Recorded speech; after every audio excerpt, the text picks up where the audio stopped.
Kat kawasan ni semuanya anak pokok cili. Tapi saya bukan nak cerita pasal pokok cili tu. Saya nak cerita pasal dia punya pasu ni. Pasu untuk anak pokok cili ni saya gunakan pasu yang jenis lembut macam ni. Saya tak sure apa material dia. Tapi dia punya dinding memang nipis je lah.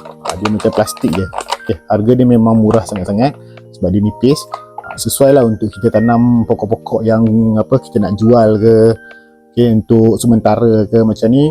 Bila pokoknya dah besar, saya plan nak pindahkan ke polybag yang lebih besar lah. Tapi sekarang ni dia happy je dekat dalam pasu kecil ni, saya biar dulu.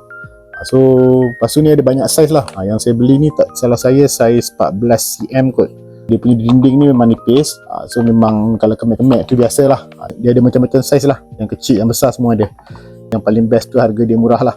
Sesuai lah untuk kita guna yang sekejap-sekejap macam ni. Kalau kawan-kawan rasa nak guna pasu yang nipis macam ni, boleh tengok dekat link bawah tu. Harga semua ada kat situ. Kalau rasa okey, boleh terus beli. Okay.